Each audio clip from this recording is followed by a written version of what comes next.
is up? It's Joe Rady from Rady's Rides. I'm back here at Reeves Subaru, and we have something I challenge you to go try and find. This is a modded out 2012 Chevrolet Sonic LTZ trim, of course, turbocharged. But before we dive into this little hatchback, let's talk about what the Sonic means to Chevrolet. This was meant to be that versatile car, and it's almost like a story of what might have been. If Chevrolet would have really took the magic that they learned from the Cobalt SS, and if you don't know the stories about the Cobalt SS, definitely use the Google and find that out, because very small compact car with a big power punch. This Sonic though, if Chevrolet would have took some of that engineering and brought it over to this car, I think they could have had a real contender to go up against the Volkswagen GTI, the Hyundai Veloster N, maybe even the Civic Type R, WRX, and STI. This particular one we have, the previous owner has done almost everything that you can do around the outside and especially underneath the hood to generate more power. And I really want to take a look at this and say, hey, if you're looking for a hot hatch, a pre-owned hot hatch, is this Sonic LTZ trim the right one for you to have you stand out from the crowd and be unique, but also have some amazing performance? So let's go ahead, dive into this particular one and see really, is it the modded one that's been done right?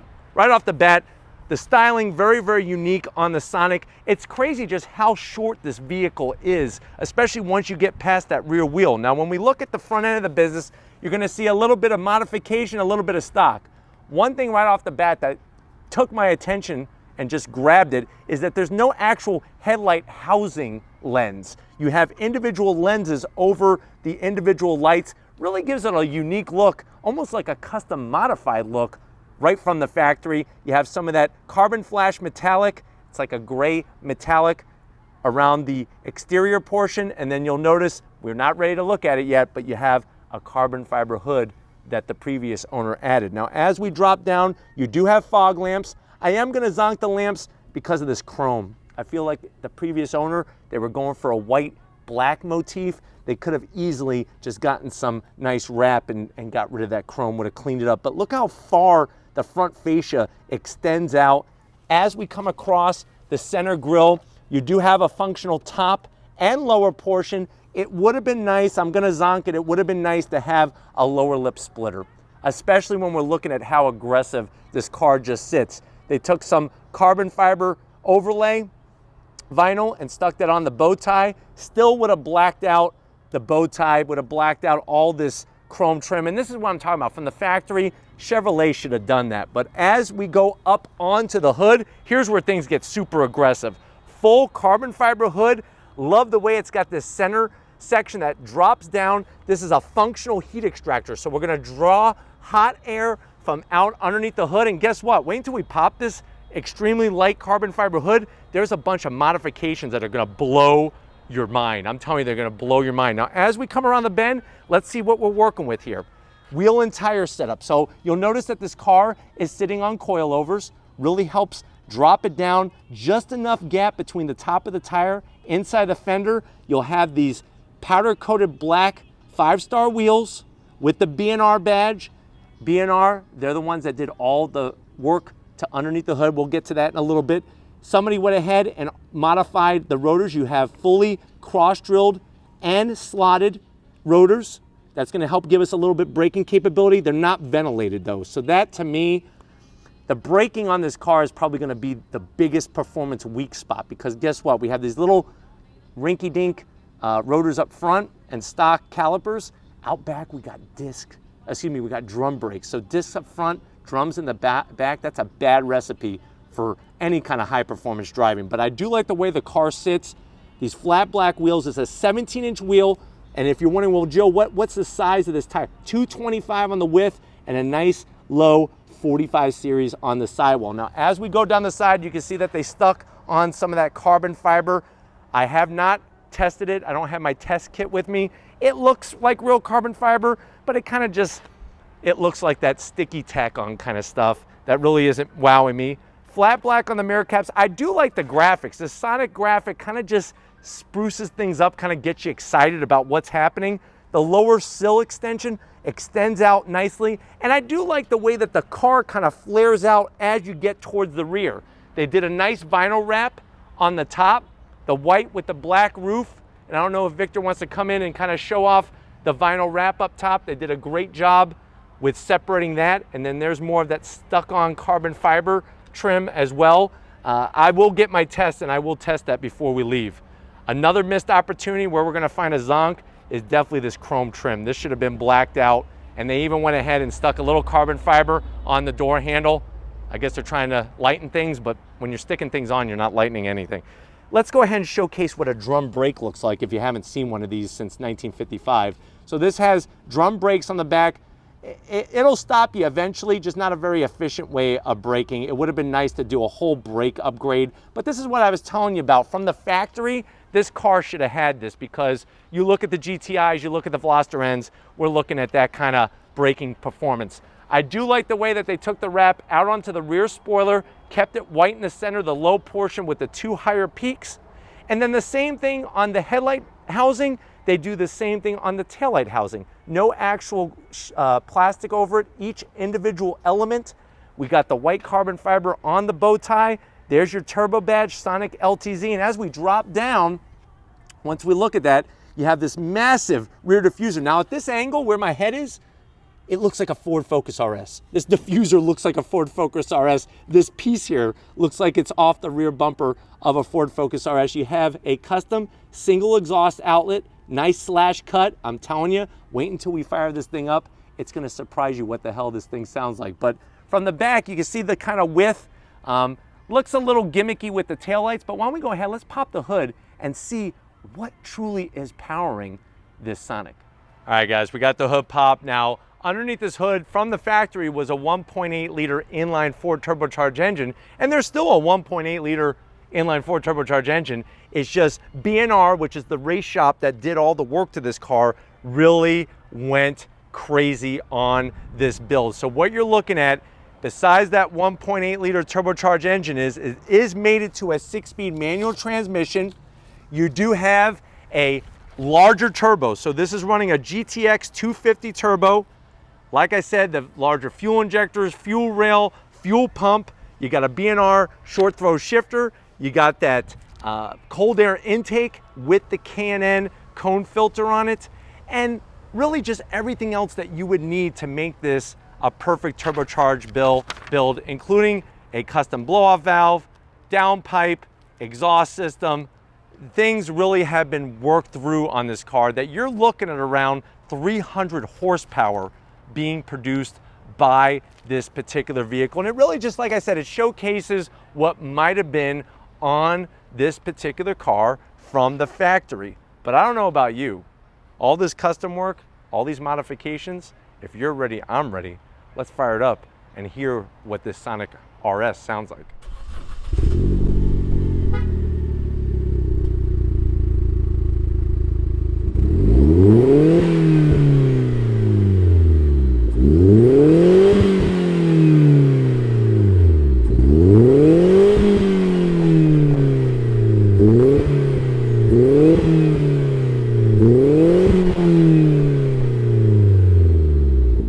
All right, guys, we're inside this 2012 Sonic that's been modified, had everything including the kitchen sink thrown at it. Now, I know normally this is where I would tell you what the price is. As you saw, this sticker on the windshield, this car was just traded in and they still got to do a couple things to it, but definitely give LD a call here at Reeves Subaru. He'll be more than happy to let you know what the pricing is and how this could be parked in your driveway. And they do have all the papers and receipts for the build from the previous owner, which is nice, including the window sticker.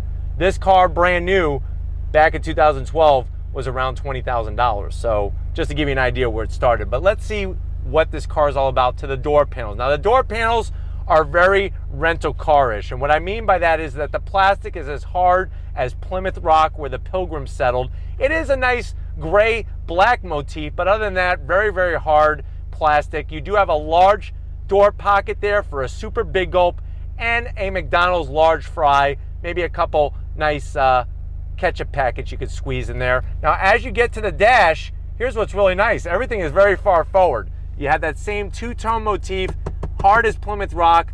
It's interesting, they give you like these little, almost look like two little mailboxes, like open mailboxes. You can put your mail in there. You have the upgraded Kenwood sound system. This did not come with the vehicle when new. You're also getting these two auxiliary gauges that have Sonic on it. So that gives you a nice touch, a little custom touch. You really feel like Fast and the Furious. As we drop down, here's your lock and unlock switch. You have your standard AC controls, but check it out, heated seats. Who would have known on an LTZ back in 2012? Nice little cubby slot for about 3 Twinkies. And then here's that 6-speed. Not many have the 6-speed. This has that 6-speed with a short throw shifter kit. Actually, nice engagement into each gate. I really like the setup on that, and I can't wait to drive it. You do have a 12 volt. You also have the ability to shut your traction control off. 2 cup holders, 1 for the back passenger, or you could have 3 just for you. Good old fashioned e-brake. And then the seats, that same two-tone leather, black with the gray, really soft, not a lot of wear, which is nice. Manual seats for both the passenger and the driver though. The good news is plenty of headroom, a crazy amount of headroom. Come on over though, I want to show you behind the very unique motorcycle-inspired dash of this Sonic. All right guys, business time. Behind the wheel, you got your manual seat controls, regular rubber pedals. It would have been nice to have some brushed aluminum pedals. Steering wheel has a nice thickness, but it's a straight up standard Sonic wheel. You got the chrome trim. I'm zonking the wheel, not very racy wheel. Here's something fascinating. Check out the dash. Now Chevrolet actually said that they looked at motorcycle dashes and took that for inspiration. You got your tach, your all digital speedometer, your fuel gauge, obviously your odometer, all nicely encased in that rectangle there. But definitely trust me, I've ridden motorcycles for 14 years of my life. It looks like something off of a Suzuki GSX-R 1000, maybe a 600, maybe a 750. But like I keep saying, the headroom is just unbelievable in here. This does have a custom clutch, which actually has a pretty good weight to it. With the extra horsepower, you're gonna want it. But let's check out the back seat and see how your passengers are gonna feel as you're beating those GTIs. All right guys, back seat time. Now the good news is you got plenty of headroom. The bad news is there's not a lot of leg room, especially if you have taller drivers. Now I actually moved this passenger seat up forward because I did not have enough leg room. Another thing I forgot to point out, which you really can't see from your perspective, is that for the driver, you do have a captain's chair arm. Very skinny. I'm zonking it because it's not wide enough for arm. There's no actual armrest on the center console. You only have 1 cup holder back here. So if you have 2 passengers, they're gonna have to fight over who gets the drink, and then only 1 pocket. The good news is you could probably fit about 4 bananas in here, and you're not gonna make a banana split, which is good because nobody wants to, you know, hurt their banana. Headroom is great. Seats, they're comfy. They're just, I don't know if I want to sit back here forever. I put my arm in that armrest and I regret it. Almost hit my funny bone, so thank God on that one. But let's go ahead. Let's check out the cargo area and see how much room you have in this Sonic. All right, guys, time to open up the hatch. You just push the button, you lift it up. You're gonna notice, well, Joe, there's a bunch of stuff back here. You do have a custom kicker sub that goes with that head unit. That was a modification the previous owner made. There's some other boxes and things from the modifications, and here's what you always want to see. Here's all the paperwork, including that window sticker. So I don't think they paid MSRP, but the add-on window sticker was $23,216 back in 2012, but we'll leave that there for whoever the new owner is going to be. But let's get to the best part. Obviously those seats will fold down, which makes it very versatile, but let's see really if this truly is a hot hatch. If you're ready, I'm ready. Let's take this Sonic for a spin. All right, guys, we're in the 2012 Sonic. We left Reeves Subaru. Definitely, you're gonna feel like you're in a modded car because there's a lot of great noises happening in here. The manual transmission is very short throw. The clutch is a little on the heavier side. Definitely a custom clutch put into this particular car. I'm surprised that they didn't change the flywheel though, because the engine revs really slow, and that to me is a major zonk when we're trying to get performance out of this thing. But visibility out the front windshield is great. Out the back, it's a little tight because of the headrest. Side mirrors are large.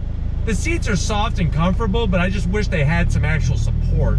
especially lateral support. But it definitely sounds good. I mean, with the exhaust modifications, the downpipe, the different custom exhaust that they have, you are getting that louder sound that a lot of people like from their inline four turbocharged engines. The blow-off valve sound, which it seems people put blow-off valves on just about anything with a turbo, whether it's modified or not. Steering does not feel good. I'll tell you that right now. It does not. I don't feel like I'm connected to the front wheels. I feel like there's two rubber bands, and that's actually turning the wheels. So that's going to be a downside. I am not going to push this thing in the turns whatsoever, but I would like to see what acceleration is like, especially with these modifications. So going into this right-hand bend here, downshifting into second gear, nice and smooth.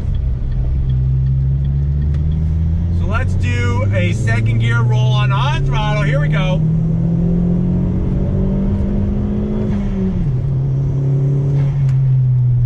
Being careful because those brakes are not meant for braking. The noises make it fun, I'll tell you that much.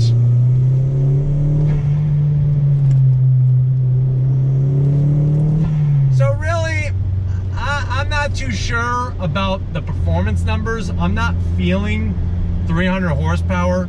Maybe on paper, maybe in a book, a magazine, the interweb, that's what the number is, 300.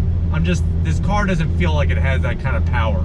So either something's getting lost in the drivetrain, or something's just not balanced correctly on this particular car. But it does feel like, when you rev it, it does feel strong, especially when we did the sound clip. It's just out on the road, I don't know, it's weird. Let's see how on throttle.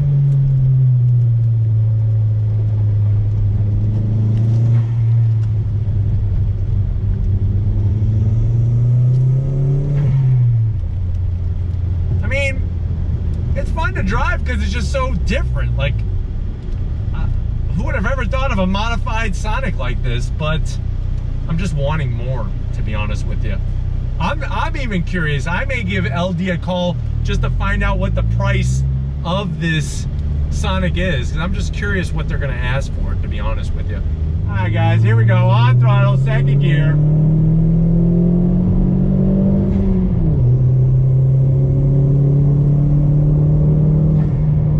So definitely, as you start going through the gearbox and you go into third gear, as people just pull out in front of us, which they definitely don't want to do because the brakes suck in this thing.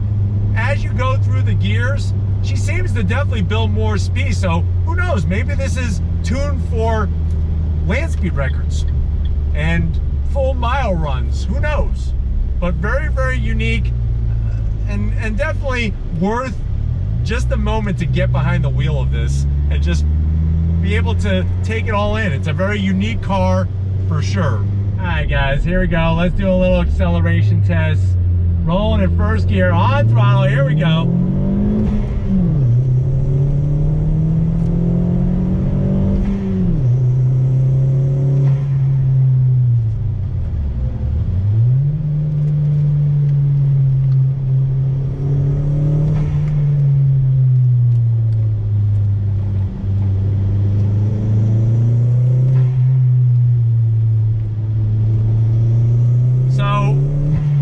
You really have to, I'm sure you saw the look on my face of concentration. I felt like I was solving like a big algebra problem, like the Pythagorean theorem or something, trying to get this to go through the bends. It's not really a corner carver, and I'm just hypersensitive about the brakes on this thing. I can't remember the last time I've seen a car with solid front brakes that are non-ventilated and rear drums. That sounds like a recipe for braking disaster. But you know what? This may be something that you put a little TLC into, maybe do something with the tune. It may be the perfect little hot hatch for you, where that you're unique, you stand out, and you're definitely making all the sounds, like I said. But we're gonna go ahead, get back to Reeves Subaru and wrap this one up. So I'll see you in a Sonic kind of second. All right, guys, it's been another wonderful day here at Reeves Subaru. I definitely got to thank LD and the rest of the crew getting us access to this super unique 2012 modded Sonic. Is it a hot hatch to go up against the GTI, the Veloster N, the Type R, and the WRX and WRX STI? I think somebody put a lot of money, a lot of time, and a lot of effort into what Chevrolet could have done with this vehicle, and it definitely makes it more of a hot hatch than any other Sonic that I've ever seen in my life. But if it's cars like these that you want to see on the channel, leave a comment in the comment section. If you're new and you're on your way out, hit that subscribe button. I promise you it's worthwhile coming back for more. If you are a subscriber, thank you for being part of the Radies Rise family. If you want to help us keep making great content just for you on the channel, click the link in the description, get yourself some Radies Rise merch. Got to get it out to Victor. Him and I were both scratching our heads when we first saw this car saying, huh? But we've learned to appreciate the effort and work that went into it, and it was a lot of fun to drive. So thank you, Victor, for sharing this one with everybody. And just like always, guys, I'll see you on the next ride.